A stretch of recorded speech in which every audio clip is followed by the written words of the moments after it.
권지용 씨 같은 경우는 이제 수사 상황을 지켜봐야겠는데 오늘 변호인을 통해서 입장을 밝혔습니다. 네. 저는 마약을 투약한 사실이 없다.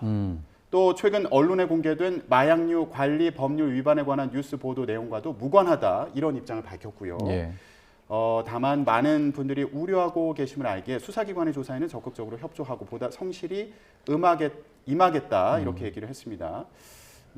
그리고 변호인 같은 경우에 최근 언론에 사실에 근거하지 않은 뉴스가 무분별하게 확산하고 있다면서 권지용 씨의 이런 입장을 전했습니다. 네. 예, 일단 본인은 마약을 투약한 사실이 없다.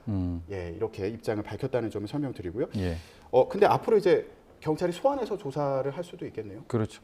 사실 마약 투약, 그러니까 마약 범죄에 있어서 특히 투약 범죄에 있어서는 이제 진술로만 이제 혐의를 입증하기 많이 부족합니다. 그래서 어떤 마약류든 간에 투약을 하게 되면 신체에 흔적이 남습니다. 그리고 그 흔적이 사실 가장 중요하고 직접적인 증거가 되는데요.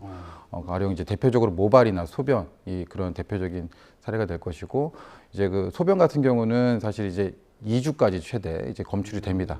그래서 비교적 좀 짧은 편이기 때문에 신속히 좀 이제 압수수색이 필요할 것으로 보이고, 모발 같은 경우는 최대 1년까지는 뭐 이제 검증 효과 그 결과를 단언할 수가 있기도 하는데, 아무래도 모발은 좀 신체 외부에 노출되어 있는 기관이다 보니까 좀 간접 증거로서 기능할 수밖에 없어요. 지금 어쨌든 뭐 진술을 보강할 만한 또 주요 증거는 되기 때문에 모발에 대해서도 뭐 신속히 임의 제출이나 압수수색을 받을 필요가 있을 것 같습니다. 그러면 지금 이제 언론을 통해서 정해진 걸 보면 네. 그 유흥주 점 실장의 진술에 따라서 수사를 하고 있고 예.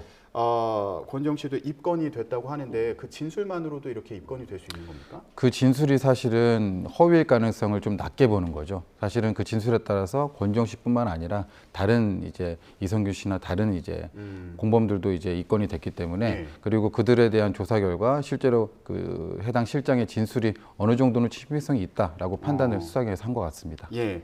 자, 앞으로 소환 조사를 어떤 식으로 하는지, 그리고 네. 말씀하신 것처럼 이제 모발이라든가 그런 여러 가지 실제로 마약을 투약했는지 수사기관에서 어떻게 검증하는지 좀 지켜봐야겠고요. 네. 이선균 씨와 그리고 권지용 씨에 대해서 경찰이 출국 금지를 검토하고 있다. 네네. 이렇게도 알려졌습니다. 이거는 왜 검토하는 겁니까? 흔히들 마약 사범 같은 경우는 도주 가능성이 좀 높습니다. 특히 이제 연예인 같은 경우는 뭐 해외 뭐 촬영이라든가 뭐 패션쇼 참석 이런 것들을 이유로 이제 해외 출장 가는 경우들이 많은데, 그럴 빌미로 사실은 도주를 할 수가 있어서 이를 좀 사전에 차단하고자 검토를 하고 있는 것으로 보입니다. 예.